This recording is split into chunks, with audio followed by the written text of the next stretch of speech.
Assalamualaikum warahmatullahi wabarakatuh. Alhamdulillah. Alhamdulillahilladzi nawwir qulubana binuri ma'rifati wal yakin wa adkhilna ma'al awliya'i wassolihin. Wassalatu wassalamu ala sayyidina Muhammadin nabi sayyidil mursalin wa ala alihi wa sahbihi rasulillahi ajma'in. Faqala Allah ta'ala bil Qur'anil Karim, a'udzu billahi minasyaitonir rajim, bismillahirrahmanirrahim. Sanurihim ayatina fil afaq wa fi anfusihim hatta yatabayyana lahum annahul haqq. Wa bil abdi ayatul lil mukminin wa fi anfusikum afala tubsirun. Ya'lamuna zahiran minal hayati dunya wa hum anil akhirati hum ghafilun. Sadaqallahul azim. Bapak Ibu, saudara-saudaraku, jamaah tauhid Rabbani di mana saja berada, para muhibbin dan pencari Tuhan yang dirahmati Allah. Sebagai seorang insan Rabbani yang telah mengenal Allah dengan pengenalan yang sempurna, zahir dan batin, tentu antara dirinya dengan Tuhannya tidak ada lagi jarak yang bisa membatasi antara dirinya dengan Rabb-nya. Karena yang menjadi rahasia insan Rabbani itu tiada lain adalah Allah itu sendiri. Kalaulah Allah itu yang menjadi rahasia diri setiap insan Rabbani itu makna yang sebenar-benarnya bahwa sesungguhnya Allah itu sudah benar-benar nyata. Allah itu sudah benar-benar zahir. Allah itu sudah benar-benar terang dan jelas akan wujud, bentuk dan rupanya yang disebut namanya dengan insan. Maka inilah yang dikatakan oleh Allah di dalam sebuah hadis qudsi yang dihantarkan oleh baginda Rasul Nabi Muhammad SAW kepada umatnya, bagi yang ingin bermakrifat dan berliqah dengan Allah. Apa kata beliau? Wa khalaqa Adam ka suratihi wa khalaqal insan ala surati rahman. Bahwa diciptakan Adam itu sebenarnya Adam itu adalah gambaran untuk memandang akan rupa diri Allah itu sendiri. Disitulah rahasianya. Kalaulah Adam itu adalah tempat memandang akan rupa Allah itu sendiri, disitulah rahasianya bahwa Adam itu maknanya adalah tiada. Kalaulah Adam itu maknanya tiada, maka yang sebenar ada itu adalah Allah. Kalau Allah yang sebenar ada, Bapak Ibu, maka siapa Adam itu sebenarnya? Adam itulah wujud nyatanya diri Allah itu. Dialah yang dikatakan Adam, dan Adam itulah sebenarnya memandang rupanya akan diri Allah itu. Atau disebut juga Adam itu sebagai rahasia Allah yang dikenal namanya dengan insan. Makanya Allah katakan, wa khalaqal insan ala suratir rahman. Dan dijadikan insan itu juga tempat memandang gambaran rupa ar-Rahman. Kenapa insan itu adalah tempat memandang rupa ar-Rahman? Diri Allah. Karena Allah sudah jelas menerangkan kepada kita ini, wa ja'alulahu min ibadihi juz'an. Bahwa sesungguhnya Adam atau insan itu sebenarnya adalah bahagian daripada diri Allah itu sendiri. Kalaulah insan itu dikatakan bahagian daripada diri Allah, bahagian daripada diri Allah itu sebenarnya ya Allah itu yang sesungguhnya. Namun kenapa manusia tidak mampu memandang dan memahami bahwa dirinya itu sebenarnya adalah bahagian daripada diri Allah? Karena manusia ini selalu pandangannya itu tertuju kepada hal-hal yang zahir saja. Ketika dia memandang hal-hal yang zahir, memandang segala macam bentuk dan rupa, lupa dia hakikat dan rahasia insan itu yang sesungguhnya. Maka inilah yang dikatakan orang-orang yang hatinya itu amatlah sangat lalai. Mereka hanya mampu memandang yang zahir saja dari kehidupan dunianya. Dia hanya mampu memandang dan menilik akan kezahiran dirinya. Akan tetapi mereka sendiri tidak mampu memandang yang tersirat di balik alam, dan juga mereka tidak mampu memandang yang tersirat di balik diri yang zahir itu yang sesungguhnya. Inilah sebenarnya yang Allah jelaskan kepada kita. Ya'lamuna zahiran minal hayatid dunya wa hum anil akhirati hum ghafilun. Mereka hanya mampu memandang yang zahir-zahir saja dari kehidupan dunianya.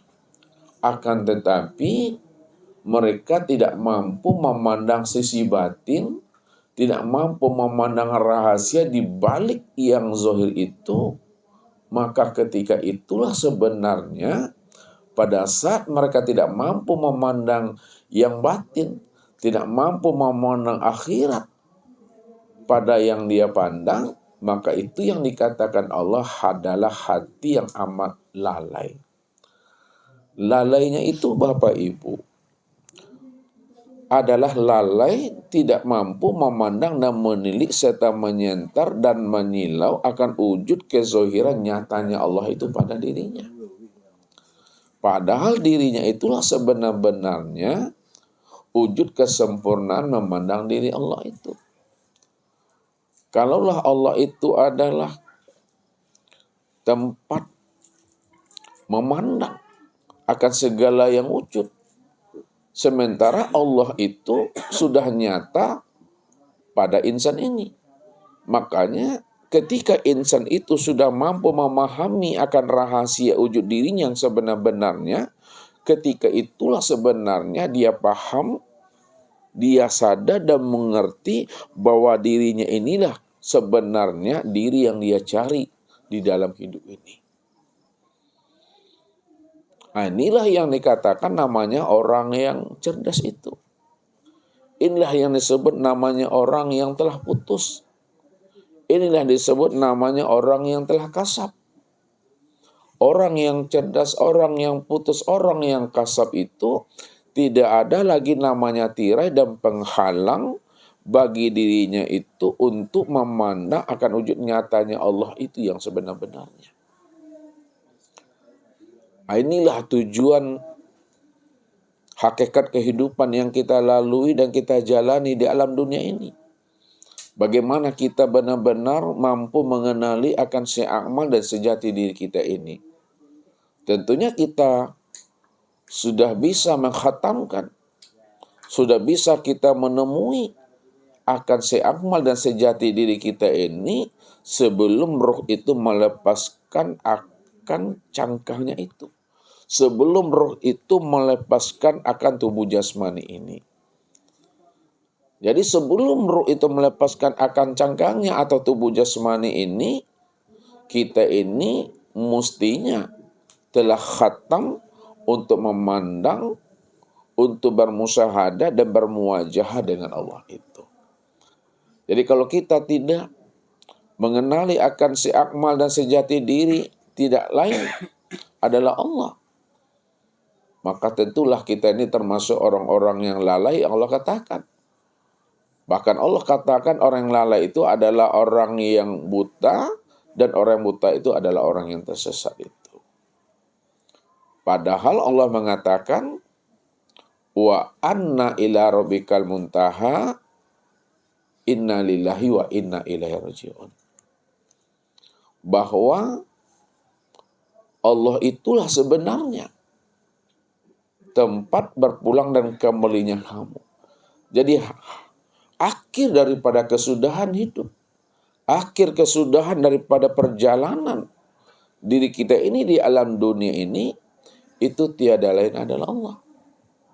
Kenapa akhir kesudahan perjalanan hidup dan diri kita di alam dunia itu adalah Allah? Karena Allah mengatakan inna lillahi wa inna ilaihi raji'un. Asalmu itu adalah Allah, tentu pulang dan kembalinya tetap juga jadi Allah. Kenapa? Karena kita ini bahagian daripada dirinya.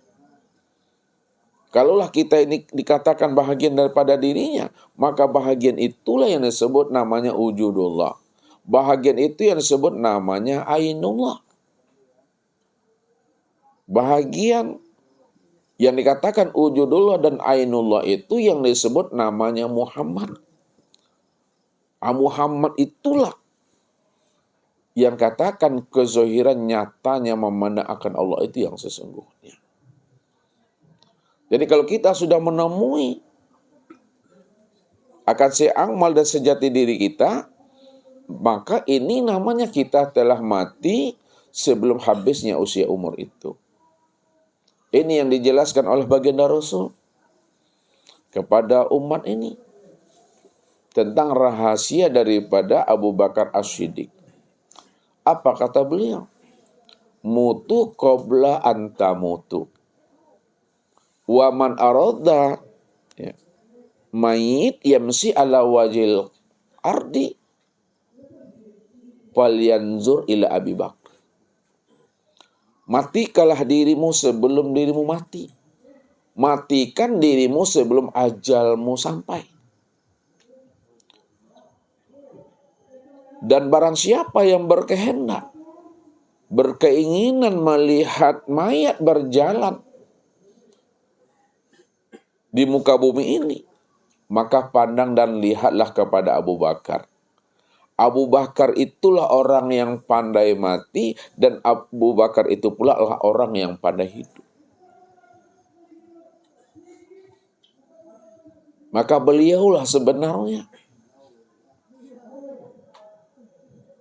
kita mesti memandang, kita mesti mengambil iktibar dan hikmah sebagaimana yang disampaikan oleh baginda Rasul kepada umat ini untuk memandang rahasia daripada Abu Bakar itu. Makanya beliau sebelum datangnya Israel, sebelum datangnya malakul maut itu sebenar-benarnya diri beliau itu benar-benar telah diserahkan kepada Allah sempurna zahir dan batin. Sehingga tidak ada lagi fiilnya, tidak ada lagi asmanya, tidak ada lagi sifatnya, dan tidak ada pula lagi zat dirinya itu yang berbuat, yang bergerak, yang berjalan, dan diam dalam kehidupan ini. Karena itu tiada lain adalah wujudullah. Itu tiada lain adalah ainullah. Kalaulah dia itu adalah tiada lain wujudullah dan ainullah, maka disitulah sebenarnya Allah beri dia gelar, ya, bagi yang telah mengenal akan rahasia dirinya disebut Khalifatullah. Khalifatullah itu adalah pengganti pekerjaan Tuhan di muka bumi ini. Nah, kenapa pengganti pekerjaan Tuhan di muka bumi? Karena Khalifatullah itu adalah kesempurnaan memandang akan nyatanya wujud Allah itu kepada masing-masing diri kita ini. Yang disebut namanya Adam, yang disebut namanya Muhammad, yang disebut namanya insan. Padahal insan, Adam dan Muhammad itu tiada lain adalah diri Allah itu yang sesungguhnya. Maka yang menjadi khalifah itu tiada lain Allah itu sendiri. Disebut namanya Khalifatullah. Khalifah itulah yang Allah yang sesungguhnya. Nah, kenapa yang khalifah itu yang Allah? Karena dia cuma yang wujud, dia cuma yang tunggal.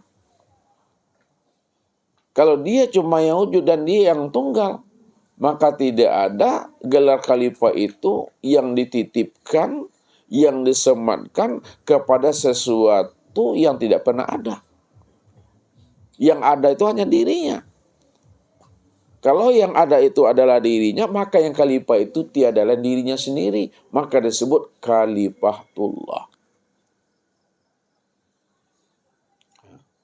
Makanya khalifatullah itu adalah kesempurnaan memandang akan wujud nyatanya Allah.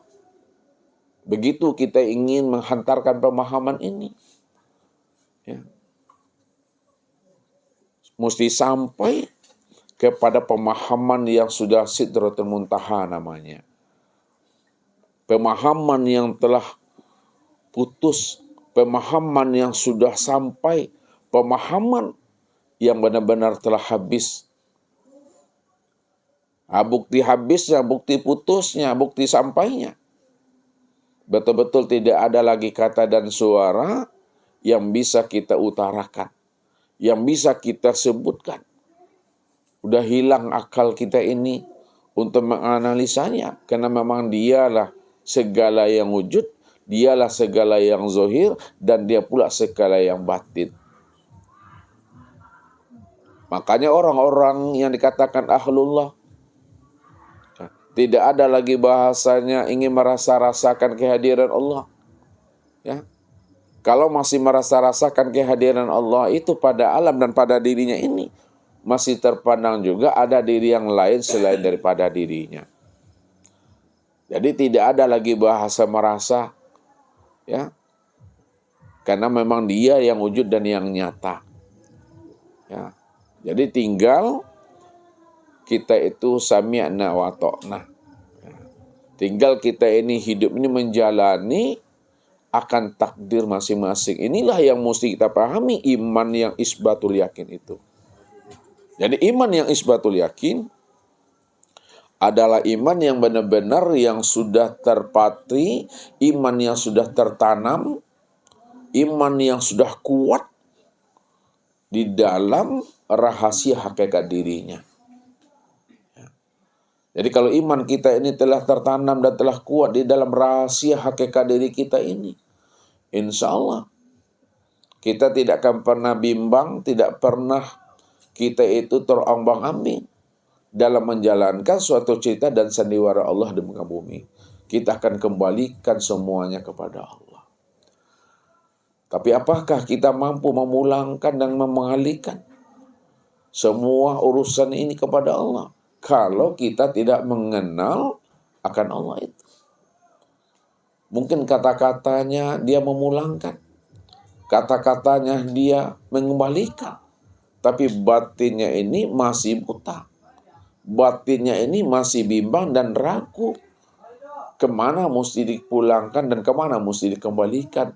Kalau dia tidak mengenal akan hakikat tempat dia memulangkan dan mengembalikan semua urusan hidup dan dirinya itu. Makanya wajib kita ini mengkhatamkan ilmu ketuhanan ini sebelum datangnya kematian itu yang sebenar-benarnya. Kalau kita benar-benar selamat dunianya, selamat akhiratnya. Sebab kalau kita pandang Bapak Ibu tentang umur dan usia kita ini, dalam mengkaji, memahami dan mendalami tentang rahasia Tuhan, ya, mungkin tak cukup umur kita, ya, untuk memahami dan mengenali diri Tuhan itu. Karena umur kita ini amatlah sangat pendek sebenarnya, kalau dihitung dengan hitungan Allahnya. Ya. Makanya Rasul telah memberikan suatu gambaran tentang usia dan umur umatnya ini. A'mar ummati baina sitin ila sab'in wa aqaluhum man yajuzu zalik. Umur umatku itu, kata Rasul, rata-rata 60 sampai 70 tahun. Kalaupun ada umurnya yang melebihi 70 tahun, 80 tahun, itu cuma sedikit bisa dihitung. Maka umur 80 tahun pun belum cukup juga untuk mengenal akan diri Tuhan. Kalaulah kita bisa mengenal akan rahasia diri Tuhan, itu bukan karena faktor umur kita itu panjang. Akan tetapi, itu semata-mata maunya Allah. Itu yang dikatakan karunia Allah. Itu yang disebut namanya anugerah Allah. Ya, itu yang dijelaskan sebagai bentuk cinta dan kasih sayangnya Allah itu. Makanya dijelaskan oleh Nabi. Araqtu Rabbi bi Rabbi. Aku ini kenal Allah, ya karena Allah. Kalau Allah tidak ingin memperkenalkan rahasia dirinya kepada aku, kata Rasul, maka sepanjang hidupku aku juga tidak akan pernah mengenal akan Tuhan itu. Namun kenapa aku bisa kenal Allah? Kenapa aku bisa yakin bahwa Allah itu adalah Rabbku? Karena Allah lah yang menanamkan nur rahasia dirinya ke dalam rahasia hakikat diriku. Jadi kalau Allah sudah menanamkan nur rahasia dirinya ke dalam hakikat rahasia diri kita ini, maka disitulah munculnya suatu keyakinan yang sudah tertanam, terpatri, yang disebut namanya keyakinan yang isbatul yakin, atau disebut namanya iman kamil. Jadi kita tidak butuh namanya dalil-dalil yang lain. Karena bagi dirinya dalil itu tiada lain adalah Allah itu sendiri. Allah itulah dalil bagi dirinya. Allah itu adalah bukti bagi dirinya. Kalaulah Allah itu sebagai dalil dan bukti bagi dirinya, maka dia tidak akan pernah mencari dalil yang lain lagi selain daripada dirinya. Nah, dirinya yang Ustaz maksud itu, dia tidak mencari dalil yang lain lagi karena Allah itulah sebenarnya dalil yang sesungguhnya. Dalil yang hakiki itu. Nah, inilah yang disebut namanya.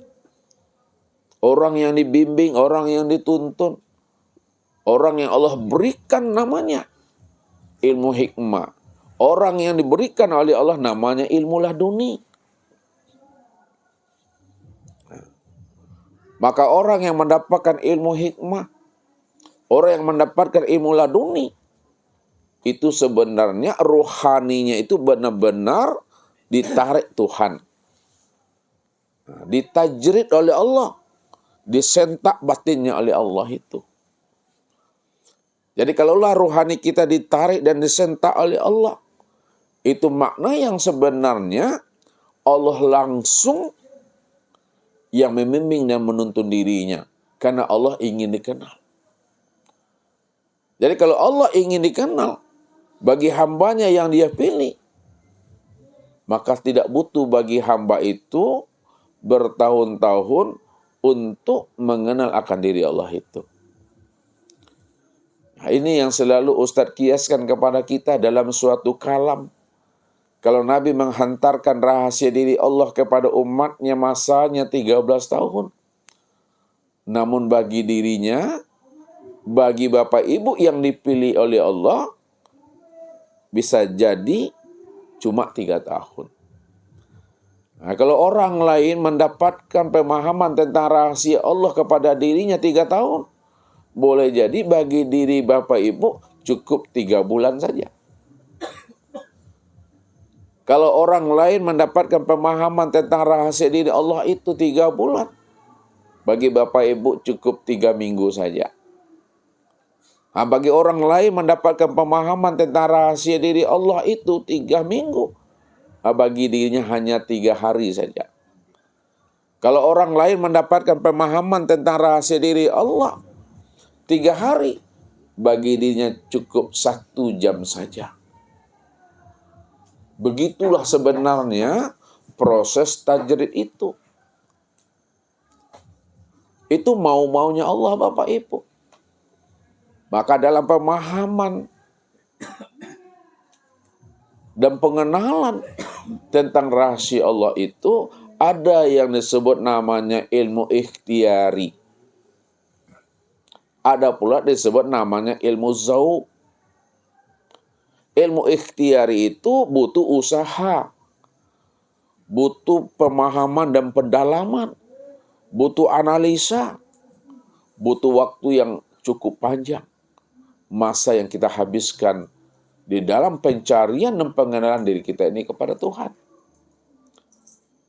Tapi kalau ilmu zauq itu Allahnya yang hendak, Allahnya yang pingin Bapak Ibu. Jadi kalau Allah yang hendak, Allah yang pingin, ya, maka dia tidak butuh suatu proses yang lama yang membuat badannya ini usang dan lapuk dalam pencarian dirinya kepada Tuhan itu. Ini yang Allah katakan, wallahu yahtasu bi rahmati may yasha. Allah itu benar-benar telah menurunkan rahmatnya, kasih sayangnya, may yasha, kepada orang-orang yang dia kehendaki. Maka orang yang dikehendaki oleh Allah untuk bisa mengenalkan dirinya, itulah orang yang mendapatkan suatu keistimewaan. Dia mendapatkan namanya jalan yang khusus. Jalan yang khusus itulah yang disebut namanya jalan yang tajrid, yang ditarik Tuhan itu untuk sampai kepada dirinya. Jadi untuk sampai kita kepada Allah Bapak Ibu, maka hendak kita betul-betul menjadi orang yang patuh dan orang penurut. Karena Allah sudah bukakan jalannya, Nabi sudah menghantarkan pemahaman kepada kita. Apa kata Allah? Wattaqullaha wa yu'allimukumullah. Benar-benarlah kamu bertakwa kepada Allah. Takwa itu setiap perbuatan baik, ya, karena memandang akan nyatanya fil Allah. Itulah ketakwaan yang sebenar-benarnya. Jadi perbuatan-perbuatan baik yang kita lakukan ini, itulah yang disebut namanya kebaikan-kebaikan. Itu yang disebut namanya amal soleh. Karena kita berjalan dan meniti di atas kenyataan dirinya yang sebenar-benarnya itu. Lalu apa kata Nabi? Man amila bima alima warasahullah ilma malam ya'lam.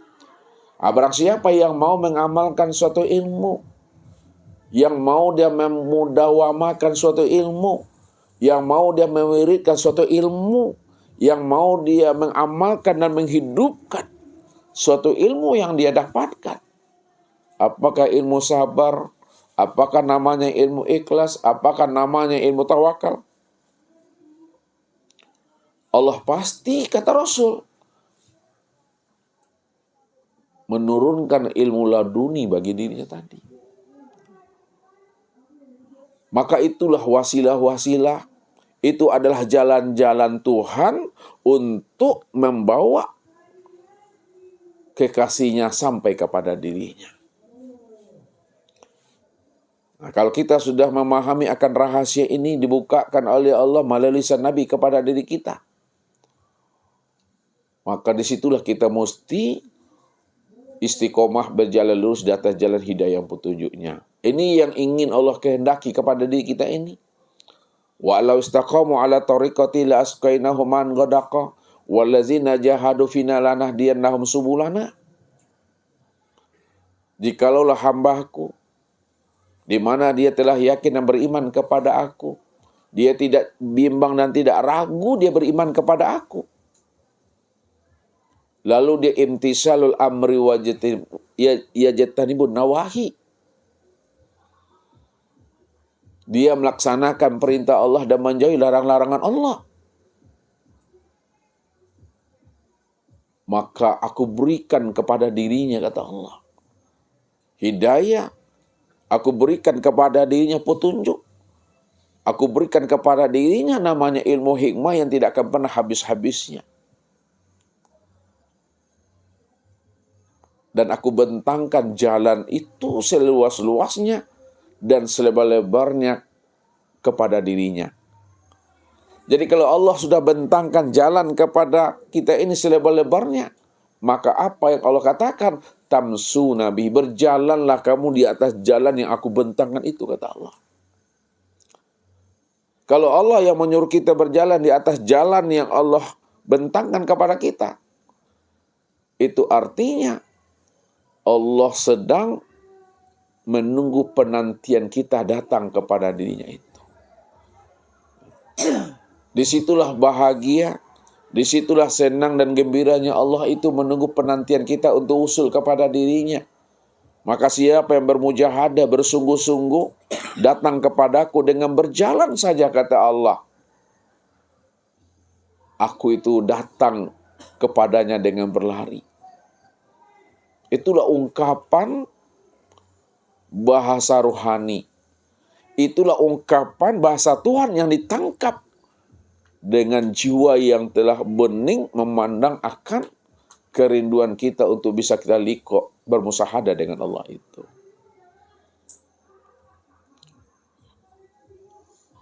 Inilah yang dikatakan orang-orang yang dipilih oleh Allah.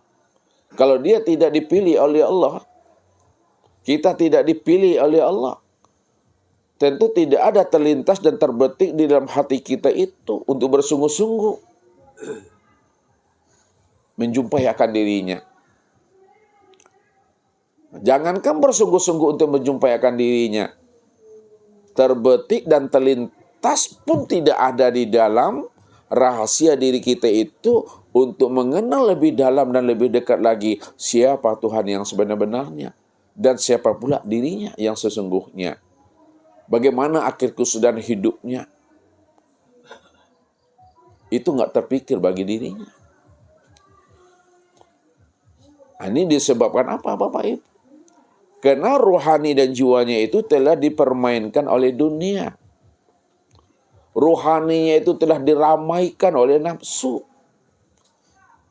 Kalaulah rohani kita ini telah diramaikan oleh nafsu dan diramaikan oleh dunia, itu maknanya tanpa kita sadari, jiwa kita itu telah terantai, sudah terbelenggu oleh dunia, nafsu dan akal pikirnya sendiri.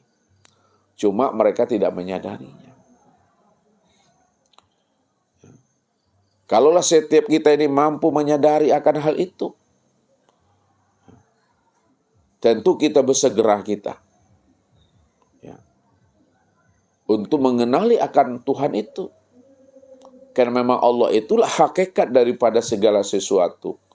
Allah itulah hakikat sekalian alam dan Allah itulah hakikat sekalian insan. Allah itulah hakikat segala diri itu yang sebenar-benarnya. Ini yang mesti kita telusuri.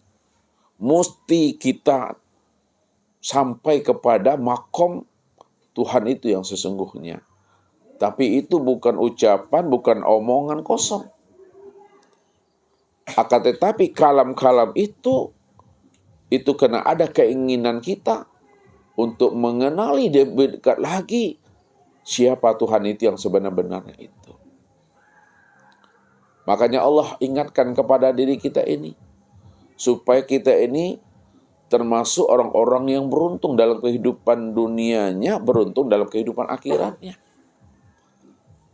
Apa kata Allah? In tattaqullaha yaj'al lakum nura tamsuna bihi. Apabila batinmu telah jinak, batinmu telah patuh, kamu telah ada keinginan untuk mengenal aku, kata Allah. Lalu kamu menjadi orang-orang yang penurut kepada aku. Yakin kamu kepada aku, kata Allah. Yaj'al lakum furqana. Aku akan berikan kepada dirimu itu adalah furqan. Furqan itu yang disebut namanya nur. An-nur itu yang dikatakan namanya hidayah. Dikatakan petunjuk. Hakikat hidayah dan petunjuk itu adalah ilmu. Sehingga kita bisa membedakan mana yang hak, mana yang batil. Mana sebenar-benarnya yang kita cari dalam hidup ini. Mana pula yang sebenar-benarnya yang fata morgana dalam kehidupan ini. Jadi, kehidupan kita ini adalah kehidupan yang pasti yang kita cari. Jadi kalaulah kehidupan kita yang kita cari ini adalah kehidupan yang pasti, yang abadi, yang kekal, maka kenalilah Tuhan itu. Karena Tuhan itu cuma yang abadi. Tuhan itulah kehidupan yang kekal, yang tidak pernah bisa lapuk dimakan masa dan waktu. Karena waktu dan masa itu Dia yang ciptakan. Waktu dan masa itu adalah suatu proses untuk mengenal akan dirinya yang sebenar-benarnya itu. Maka inilah harapan para nabi dan para rasul sebenarnya. Harapan para auliaillah sebagai corong, sebagai penyambung lisan para nabi dan rasul kepada diri kita ini. Supaya kita ini benar-benar menjadi keluarga robbani itu. Makanya orang yang keluarga robbani itu telah digambarkan oleh Allah. Kunu robbanina bima kuntum tu'alimunal kitab wa bima kuntum tadrusun. Hendaklah kamu benar-benar menjadi keluarga robbani karena kamu senantiasa mempelajari Al-Quran, mentadabburkan Al-Quran, memahami isi Al-Quran, dan mau kamu mengamalkan dan membuktikan Al-Quran itu yang sebenar-benarnya. Maka pahamilah makna Al-Quran secara makna yang hakiki. La sautan wala harpun, yang tidak ada kata dan suara, dia tidak ada huruf, dia tidak ada titik, dia tidak ada baris. Namun dia bisa dibaca. Dia bisa diterangkan, dia bisa ditelaah, dia bisa dipahami. Al-Quran yang khadim itu, itulah sudah nyata pada diri Bapak Ibu ini yang sebenar-benarnya. Ini yang disebut namanya kitab nafsiyah. Kitab diri. Tanpa kita mengenal namanya kitab nafsiyah, maka kita tidak akan pernah menemui akan Tuhan itu. Maka wajib bagi diri kita itu untuk mengenali kitab nafsiyah sehingga kita bisa membaca kitab nafsiyah itu pada diri kita. Karena di dalam kitab nafsiyah itulah jalan untuk kita bisa mengenal dan memahami akan rahasia dirinya. Ini yang dikatakan oleh Rasul kepada kita. Arafun nas man arafu li nafsi. Manusia yang makrifat, manusia yang arif, manusia yang bijak, manusia yang cerdas adalah manusia yang mampu memahami dan mengenali akan dirinya sendiri. Kalau kita sudah mampu mengenali akan diri kita sendiri, rupanya Allah itu tidak jauh rupanya. Rupanya Allah itu tidak berjarak rupanya. Bagaimana mungkin orang mengatakan Allah itu berjarak, Allah itu jauh. Sedangkan Allah itu adalah segala yang wujud dan segala yang nyata. Allah itu sudah nyata pada dirinya. Kulit, daging, urat, tulang, limpa, hati, dan jantung, rabu, empedu, buah punggung, ruh, dan sir.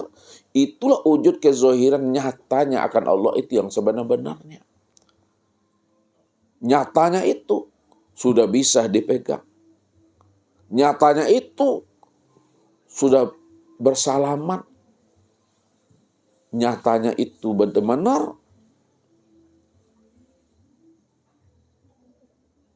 sudah bisa kita gapai dan kita raih itu yang sebenarnya. Maka pahamilah diri kita ini. Siapa diri kita ini yang sebenar-benarnya. Supaya kita mampu memahami akan rahasia wujud dirinya yang sesungguhnya. Karena dia cuma yang awal, dialah cuma yang akhir, dialah cuma yang zahir dan yang batin. Kalaulah dia itu adalah awal, akhir, zahir, dan batin, hanya dia semata-mata, maka untuk memandang yang awal itu, untuk melihat yang awal itu, pandanglah kepada yang akhir. Yang akhir itulah sebenarnya wujud yang awal itu yang sesungguhnya. Dan untuk memandang yang batin, maka pandang, lihatlah kepada yang zahir. Yang zahir itulah sebenar-benarnya wujud yang batin itu. Kalau kita sudah bisa memandang yang awal dan memandang yang batin, karena yang awal itu adalah yang akhir dan yang batin itu adalah yang zahir, maka patrikalah ke dalam kolbu kita ini. Patrikan ke dalam hati kita ini. Kalau kita patrikan hati dan kolbu kita, rupanya yang batin itulah sebenar-benarnya yang awal, dan yang zahir itulah sebenar-benarnya yang akhir itu. Jadi yang zahir itu ya sebenar-benarnya yang akhir itu. Nah, sekarang siapa yang batin yang dikatakan yang sebenarnya awal, siapa pula yang zahir yang dikatakan sebenarnya yang akhir itu?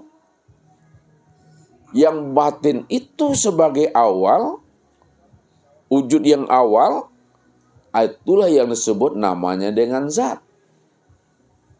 Sedangkan yang zahir itu sebagai yang akhir, itu disebut namanya sifat.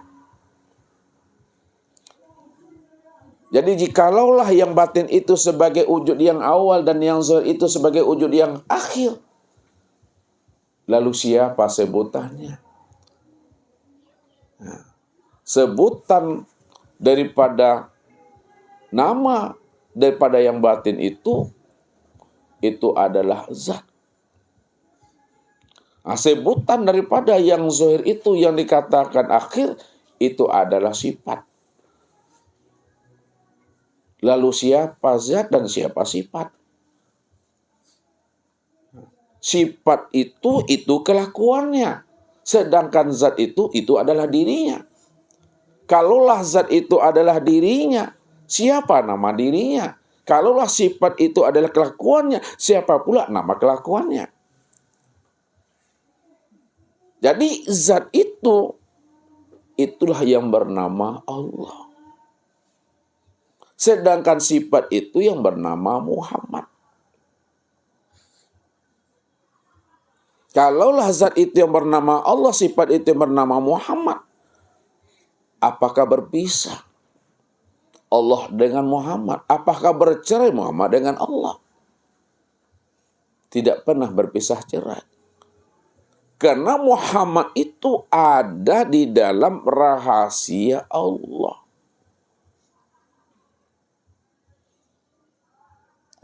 Muhammad itu ada di dalam rahasia Allah. Itulah yang dikatakan Muhammad itu ada di dalam tiada. Ada di dalam kekosongan. Kenapa Muhammad itu ada di dalam tiada, ada dalam kekosongan? Karena Muhammad itu adalah sifat dirinya. Muhammad itu adalah kelakuan dirinya. Muhammad itu adalah bentuk memandang dan melihat akan daripada dirinya yang sebenar-benarnya. Kalaulah Muhammad itu adalah sifat dirinya, Muhammad itu adalah kelakuan dirinya, maka yang sebenar-benar wujud, yang sebenar-benar ada bukan Muhammad. Yang sebenar-benar wujud dan sebenar-benar ada bukanlah sifat. Yang sebenar-benar wujud itu adalah Allah. Yang sebenar-benar wujud itu adalah zat. Maka orang yang telah sampai pengenalan dirinya kepada satu titik, itu adalah Allah. Maka cukup bagi dirinya menyebut Allah saja lagi Bapak Ibu. Jangan disebut juga Muhammad lagi. Karena Muhammad itu adalah rahasia dirinya. Muhammad itu adalah sifatnya. Muhammad itu adalah kelakuannya. Maka ketika Allah tadi berkehendak, itu sudah disebut Muhammad sudah.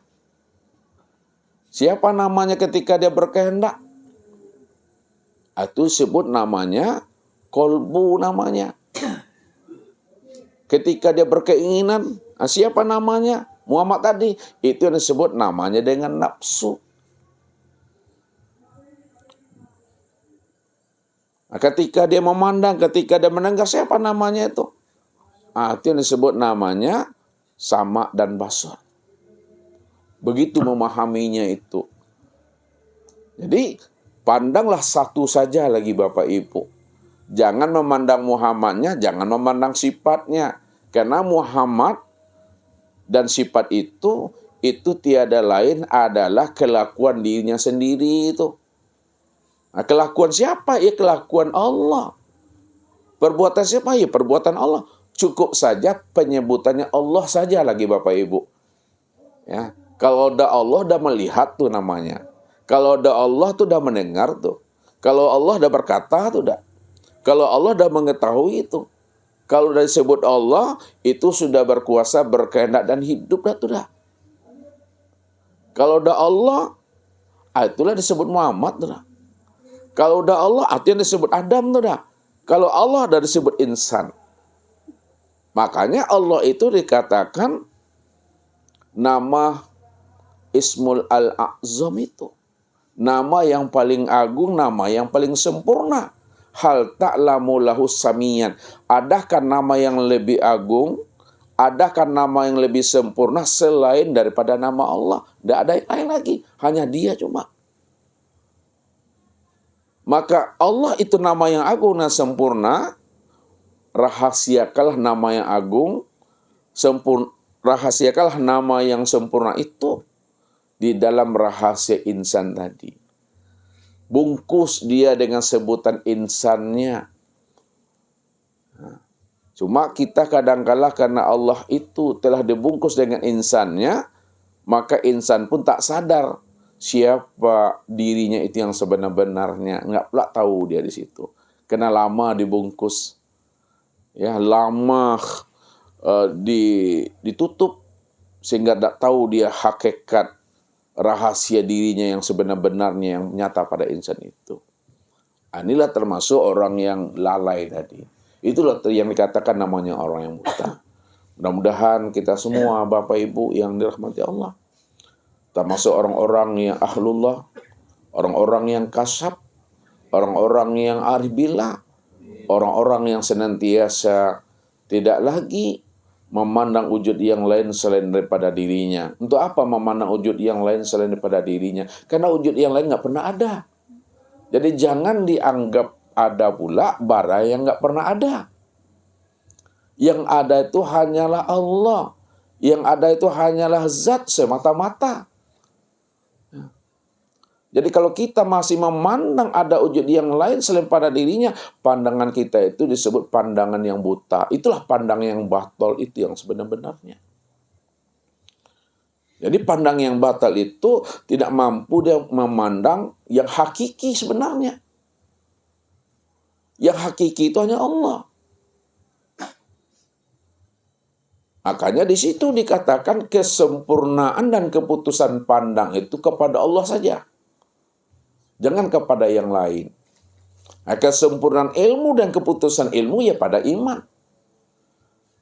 Jadi kalau kita sudah bisa memandang Allahnya ada setiap pandangan ini. Karena yang memandang dengan dipandang adalah dia. Itulah iman yang dikatakan iman yang isbatul yakin itu.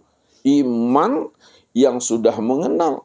Iman yang sudah berliqa. Iman yang sudah bermusahadah dan bermuajahah itu. Saking sempurnanya, tidak ada pula lagi kata-kata iman itu. Semakin sempurnanya pemahamannya, karena dia cuma yang wujud, tidak ada pula kata-kata bertuhan lagi di situ. Tidak ada kata-kata bertuhan. Kenapa tidak ada lagi kata-kata bertuhan? Karena Tuhan itu cuma yang ada, dia aja yang wujud semata-mata. Kalau ada kata-kata bertuhan, berarti ada yang lain selain daripada dirinya. Padahal Tuhan itu cuma yang ahad semata-mata. Ya Allah saja itu. Ini puncak pada makam Sidratul Muntaha itu. Mungkin ini Bapak Ibu yang dirahmati Allah. Ya, di mana malam Ahad ini ya kita ngumpul di Sumatera Barat, nah, Payakumbuh dan Aro ini dalam rangka kita ini mentadaburi, ya, memandang alam pada diri. Rupanya kemanapun kita berjalan, dimanapun kita ini bertempat tinggal, dimanapun kita hijrah, yang terpandang adalah dirinya semata-mata. Ya, karena dirinya itu bikuli syai'in muhit, dirinya itu ahato bin nas. Ini saja Bapak Ibu yang dirahmati Allah.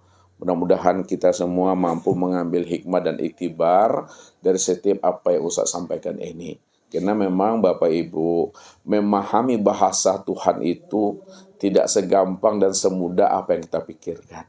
Karena memahami bahasa Tuhan itu betul-betul dengan Tuhan. Ya, tanpa dengan Tuhan kita tidak akan pernah bisa memahaminya.